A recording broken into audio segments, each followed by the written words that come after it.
I can't express how sorry I am that we aren't. You're only a few weeks away from being born, and I'm terrified that someone will discover and try to attack because of all the enemies your father and I have. With that in mind, I want you to have something from us in case the worst happens. I hope that by now someone has told you who we are. If not, someone is going to pay the price in hell. Anyway, here it is. My name is Kushina Uzumaki, and I come from a village hidden in whirlpools. Your father is Minato Namikaze, the fourth Hokage, and we have been secretly married for a number of years in order to avoid giving our enemies ideas. Hopefully, you are aware of our actions, so I won't bore you with them. There is another thing you should know, if you don't already. In the event of my passing, then the nine-tailed beast known as the QB will break loose. To ensure he won't run wild, he will be sealed into you, making you the third Jinchuriki of him. I can't tell you what a burden it is, and I hope you never have to, but, if so, then remember this. You are the one in control, not him. I can't express how much we love you, sweetie, and I pray you never have to read this letter. You will always hold a special place in our hearts. As a last thing, I want you and you alone to keep the notes and sealing kit I personally used at the bottom of this scroll. Be cautious, and remember, make the life that you desire, and don't ever let anyone stop you. Love, Mom.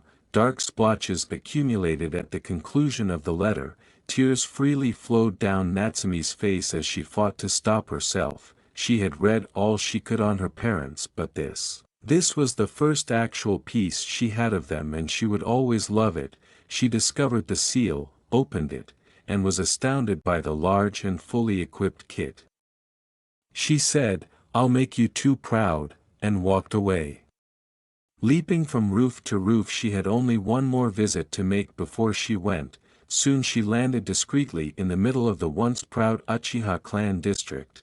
Finding the main home and getting in was child's play. She glanced down at the sleeping figure of Sasuke, doing her damnedest to contain herself and not just slice his throat. Instead, she pulled back her hand and hit, knocking him genuinely unconscious with one stroke. Pulling out her own sealing kit, she whispered, "Rookie of the Year my ass," and swiftly tattooed a series of seals on him. The first one on his forehead would cut off chakra to his eyes and seal away the Sharingan, while the second one on his stomach served as an infertility seal, making it nearly impossible for him to conceive naturally. Natsume Uzumaki had used just ink and brush to completely annihilate the Uchiha clan as a last act of retaliation. With her task done, she returned to the estate for one final time, standing on the lawn and looked at not just the house but on a small memento she would leave. Natsume nodded and let the fox take control of her body, gazing in awe as he created the most intricate seal she had ever seen. When it was done, she regained control and nodded. "Take a breather, kid, they'll take care of this part," Kurama stated. The last thing she did was turn around and look at the house, wishing she could have lived there. Then she ran through the fireball jutsu hand signs and set the manor on fire. She said, "No more ties to the past, time to start fresh and see what the future has to offer," before gathering her chakra and slamming her hands to the seal. She quickly disappeared behind the dancing firestorm. The village wouldn't find the house's debris, the burned-out seal in the ground, and a solitary wooden cross with a single name carved into it until the next morning. Uzumaki Namikaze Natsume ____________________________________________________________________________________________________________________________h At first, she didn't feel anything. She simply floated through a dark void, no sound or scent or sight greeted her, then all at once there was a rush, and she gasped out a breath as she slammed into the ground on her back. When Natsumi finally recovered, she stood on wobbly legs and attempted to evaluate the situation while moaning and pushing herself up to catch her breath. Kurama responded, "Well, welcome back to the land of the living, kid. Thought for half a second there I had lost you," assuring her that they were still alive. "What the hell happened, Kurama? All I remember is a flash of light, a void, and then landing here." "What are you talking about?" she stretched. She turned and gasped as he said, "Truth be told, I haven't the foggiest. Take a look for yourself." She was standing on top of a tall mountain in the middle of a beautifully manicured garden, and to her right was a huge jade palace of some sort, which was ostentatious and not really to her taste. She turned again and saw a deep valley below with houses and buildings scattered across the landscape and a sense of peace and calm in the air. To her left was more her speed, a set of barracks, a training hall, and a bathhouse. Obviously, whoever lived here studied fighting of some kind. She remarked, "Well, this is certainly different." At last noticing something, Kurama replied, "Yeah, that's not the only thing," and Natsumi blinked. With a slightly irritated tone, she questioned, "What the hell does that mean, Fuzzy?" She ducked down and quickly rolled as something small suddenly sailed over her head. She regained her footing, albeit with some difficulty. Something was off about her body, and turned to face her attacker, only to be confronted by a small, fluffy panda. "I'll more on that in a second. First things first, duck," he yelled. Okay, to be fair, it was a red panda, but that didn't change the fact that she had just been attacked and possibly been hurt by something that was small, fuzzy, and would make most girls squeal or something else asinine. What? She growled in her mind, "I thought that seal formula would take us to a different world, not a summon realm. Fox, what is going on, damn it?" "Your guess on this is as good as mine. That formula was perfect. We should have ended up in another world," Kurama responded. She was abruptly interrupted when the little panda started talking. "I'll ask this one time, who are you and how did you get into the Jade Palace?" he said. His voice was young, maybe around Natsumi's age, although it was a bit tough to tell. Luckily, he spoke her language. "I don't have the foggiest fuzzball, all I know is I landed here. Now, what village holds your contract?" She asked, hoping to get some answers. "What are you blathering about, you moronic? What contract?" he said, obviously not comprehending, but she sadly refused. Natsumi was halted by this for two reasons. First, she was unsure about her topic, and second, she was referred to as a fox. Great, she thought, how does this guy know about you? She instantly hated this. Kurama remarked, I don't think he was referring to me. Look left," as Natsumi looked perplexed. Beside her was a transparent pond with reflections, and instead of Natsumi staring at herself, she saw a fox in the reflection. It was a big bipedal fox with golden blonde fur speckled with crimson swirls, and its eyes were the same piercing violet she saw every day in the mirror.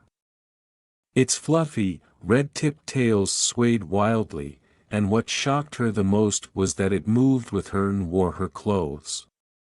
"What the ever-loving hell, why am I some bipedal fox?" she cried, terrified by the abrupt turn of circumstances at that moment. "Of course, you're a fox. No one is stupid enough to bumble through life unaware of what they are. I'm tired of these games. Tell me who you are," Shifu said, drawing her attention back. Before he could attack, though, a voice said, Natsumi turned to see another bipedal creature, a turtle with a sash over its shell and leaning on a walking stick, approaching them.